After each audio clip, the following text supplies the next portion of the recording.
À toi sur Emoticard, c'est parti pour un nouvel unboxing et aujourd'hui je voulais te faire partager la découverte d'un tout petit tarot tout mimi format pocket que tu peux emmener partout avec toi, que j'ai trouvé très sympathique et très inspirant dans la douceur de ses illustrations, avec beaucoup d'humour et de petites touches qui te feront sourire.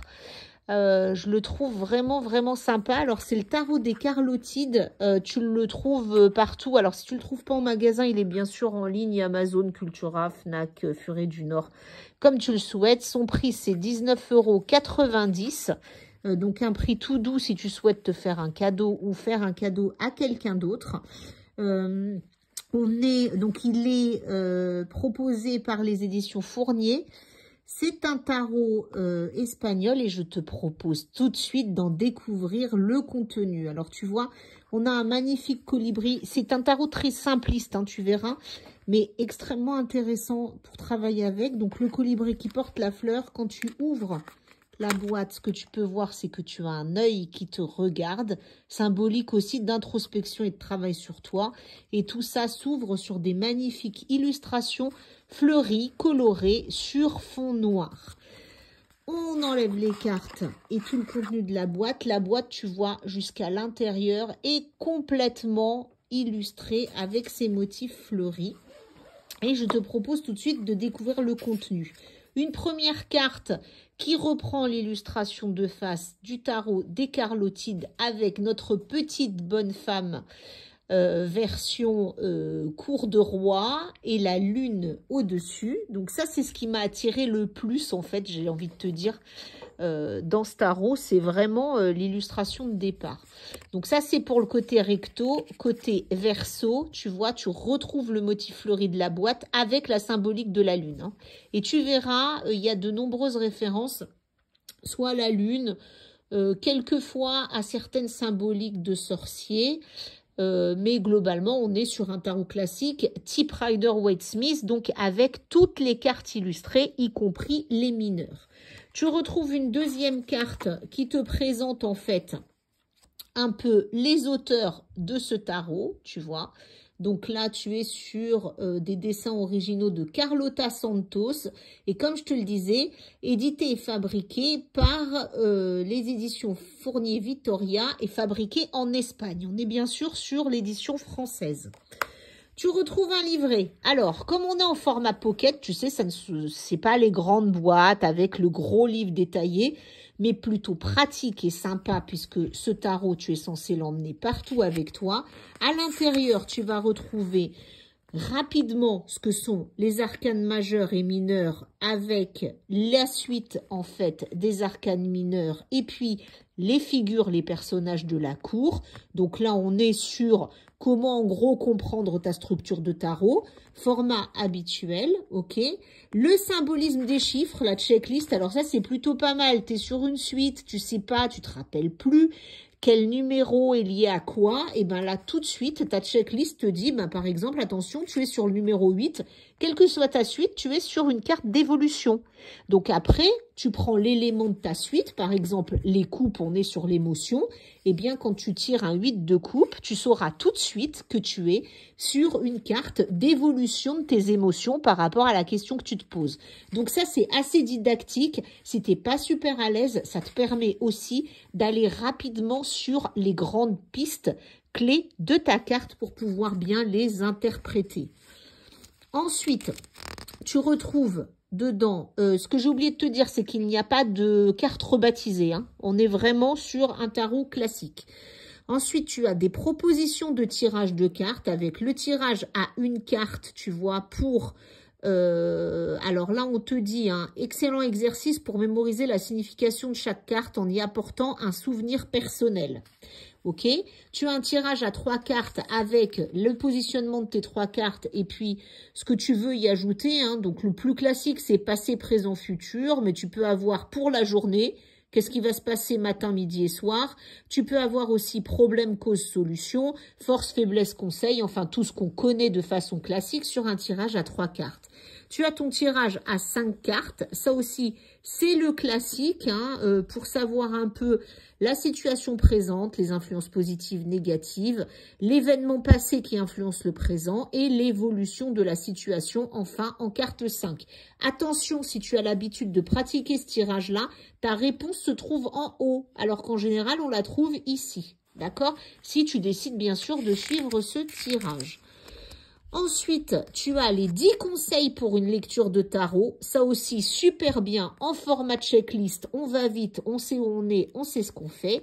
Et puis, la signification de toutes tes cartes. Arcane majeur et mineur, pas de différence, c'est traité de la même façon. Avec une signification d'abord générique, tu vois, pour le mât ou le fou, on te dit ça représente l'instinct. Ok, donc ça c'est le format générique.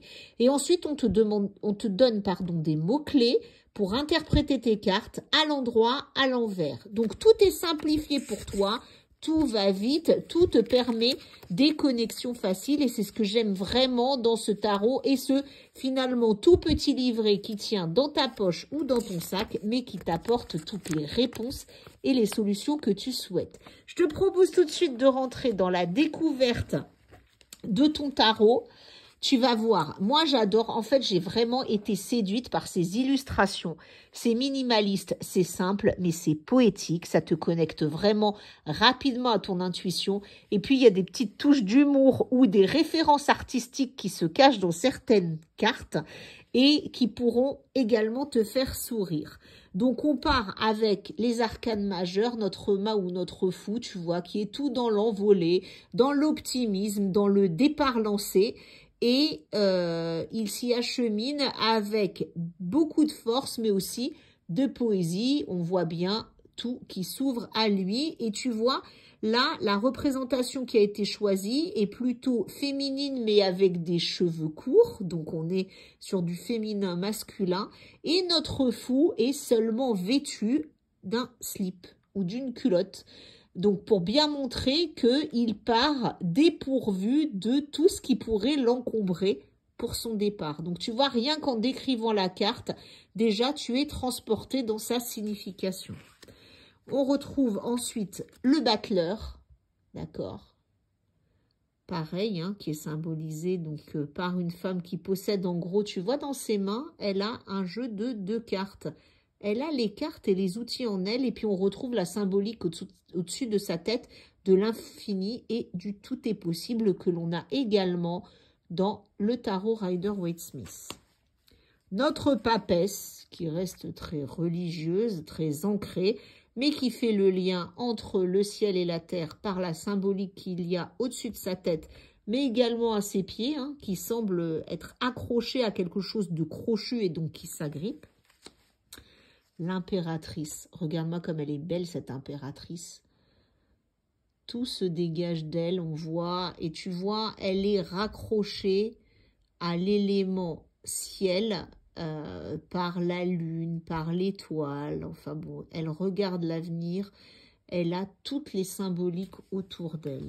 L'empereur, alors celle-là, elle me fait vraiment sourire. Hein, quand je te disais touche d'humour, on est vraiment sur la personne qui règne, qui gouverne, qui va maîtriser, qui va un peu manager les choses. Mais notre empereur est quand même sous ses apparats royaux, et dénudé avec un magnifique caleçon à motif cœur, qui montre que lui aussi peut avoir quand même certaines faiblesses dont il ferait mieux de tenir compte. Nous avons le pape, qui est un peu en format Alice au Pays des Merveilles, tu sais, le fameux goûter, le non-anniversaire. Eh bien là, on le retrouve ici. Donc, une nouvelle référence, cette fois-ci à l'univers de Lewis Carroll, mais tout en conservant les symboliques pour bien interpréter cette carte. Les amoureux, une magnifique référence à Klimt, le baiser.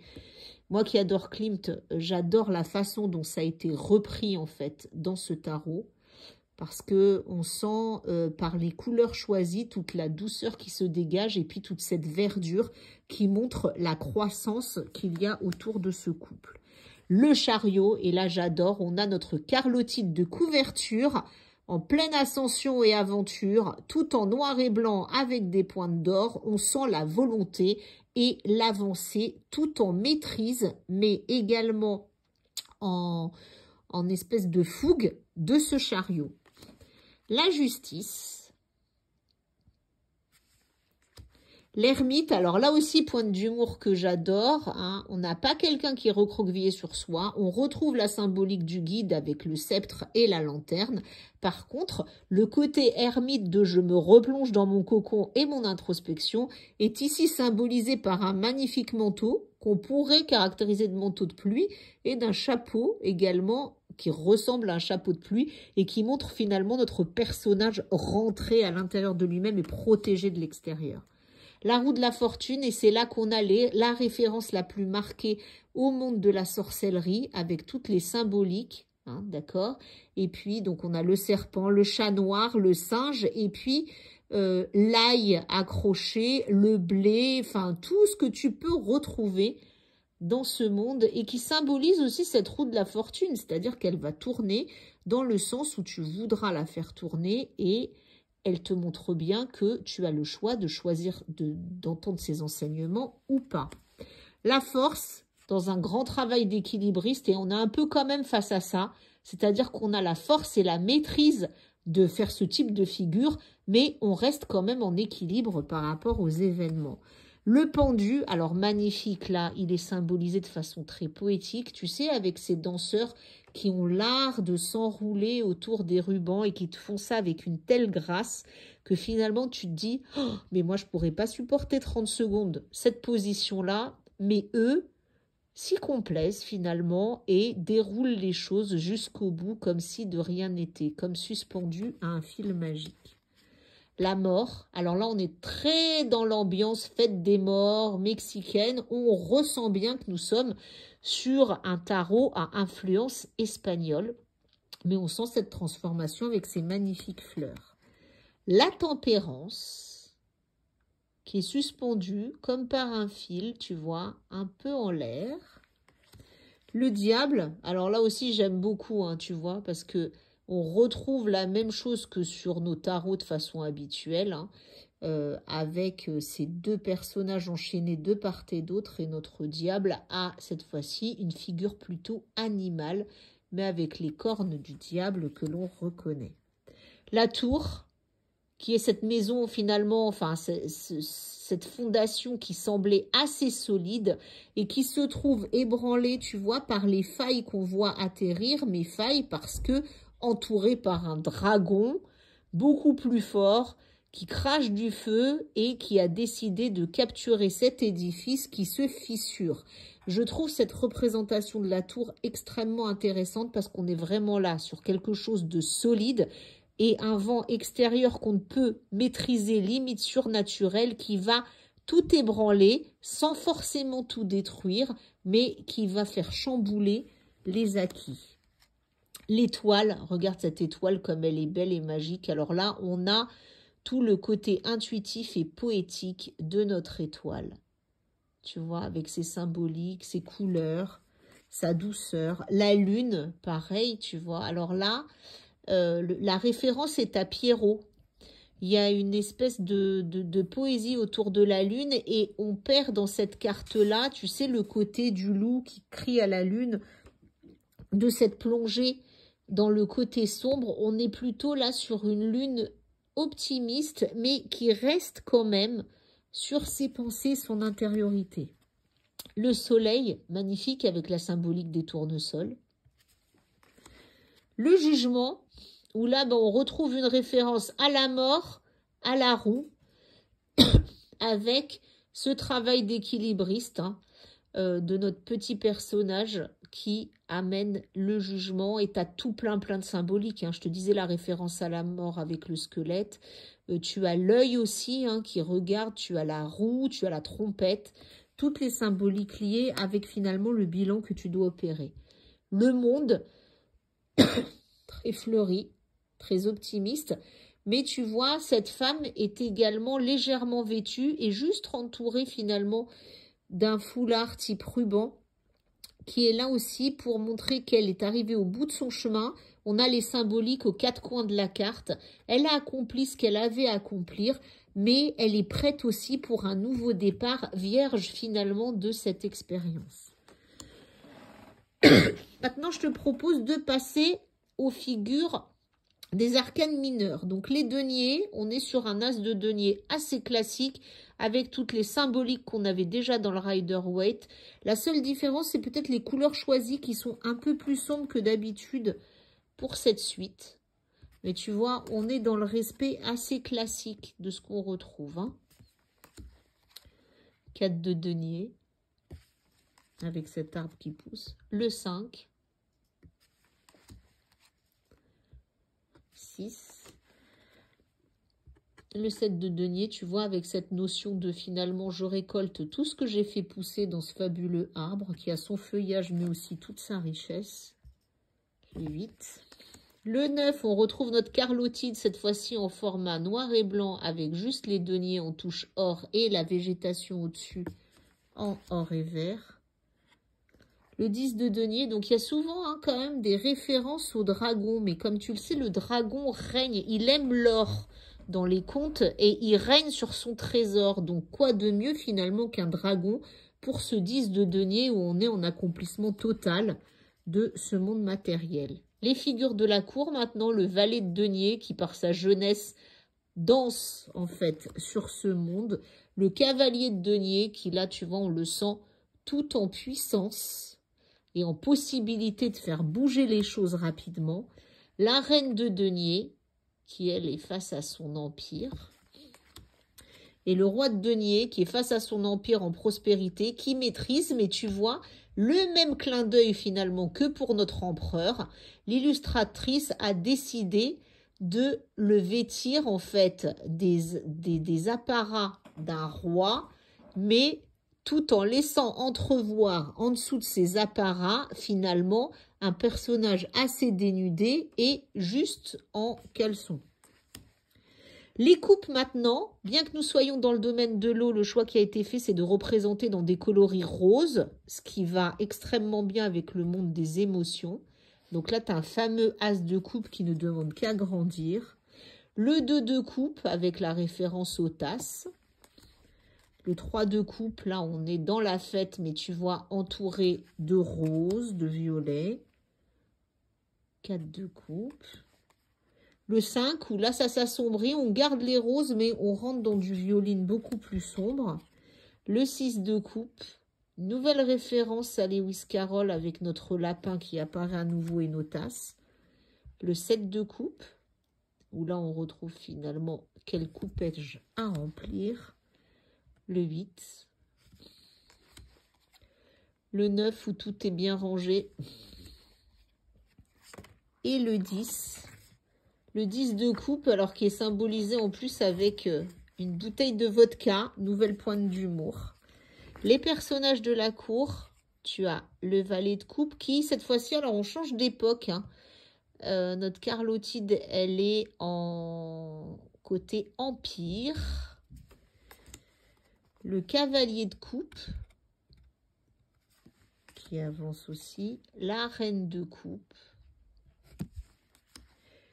Et le roi de coupe, tu vois, bien qu'il maîtrise le monde des émotions, il a quand même besoin d'un grand manteau pour couvrir tout ça. Un peu comme notre ermite de tout à l'heure. La suite des épées maintenant, donc comme on est dans l'air, on est plutôt dans le bleu. J'adore cet as d'épée, tu vois, bien que la suite soit compliquée. On voit d'ailleurs hein, que l'épée en haut a des traces de sang. Elle est quand même entourée de ces fleurs rouges et de la symbolique du cœur. Le 2 d'épée, formalisé par la dualité. Alors là, c'est vraiment le combat mental entre ombre et lumière. Le 3 d'épée, on est en influence très espagnole avec ces illustrations qu'on retrouve souvent, tu vois, ce cœur transpercé, mais qui est beaucoup plus poétique que dans d'autres jeux où ce 3 d'épée est très dur. Le 4 d'épée, là on sent bien hein, le bilan mental. Hein. Tu as vu toutes les couches et on retrouve aussi notre lapin tout en bas. Le 5 d'épée comme les 5 doigts de la main hein, avec la symbolique de l'œil au milieu. le 6, le 7 d'épée, où là, en gros, elle avale son épée comme elle avalerait des couleuvres. Le 8 d'épée. Alors, cette fois-ci, notre personnage, tu vois, il n'est pas forcément bandé, mais il est englué autour de ses épées. On voit bien, tu vois, ce côté, toutes les épées autour du personnage et elle complètement enfermée par comme des herbes folles qui auraient poussé autour d'elle et qui la bloquent. Le 9 d'épée, bon, bah là, on retrouve ce qu'on a dans un Rider-Waite classique. Le 10. Avec finalement le bout du chemin symbolisé, tu vois, on reprend le cœur du 3 d'épée qui cette fois-ci n'est plus transpercé par les épées mais semble briller à nouveau. En personnage de la cour, le valet d'épée qui n'a pas peur de courir à l'assaut mais qui est encore un peu jeune. Le cavalier d'épée, lui, qui confirme par contre la fougue mais aussi le début de l'expérience. La reine d'épée qui maîtrise. Et tu vois d'ailleurs, elle a coupé une tête. Donc ça veut dire qu'elle maîtrise le monde du mental, mais elle s'est quand même un peu coupée des émotions, puisque quand il faut trancher, elle le fait et elle ne cherche pas à savoir. Et le roi d'épée, tu vois, tu le sens en maîtrise de la ligne, mais par contre, il a la bouche bandée, il ne peut pas s'exprimer. Et ça, c'est assez intéressant parce que ça montre bien qu'il n'exprime pas ses émotions. Il est dans le mental pur. Et tu vois, il y a plein de symboliques parce que d'ailleurs, il tient par une corde un animal qui semble pourtant inoffensif. De l'autre côté, il a l'épée et il ne parle pas. Il agit, il tranche en fonction du mental. La suite des bâtons qu'on aime bien. Alors l'as de bâton, tu vois, très prometteur sur le projet avec toutes ces fleurs qui sont là autour du bâton et qui montrent tout le potentiel de ce nouveau projet. Le 2 de bâton. Notre 3 avec des fleurs également. Le 4 de bâton avec ce début de bilan. Un projet qui est pratiquement construit mais qui n'est pas encore super stabilisé.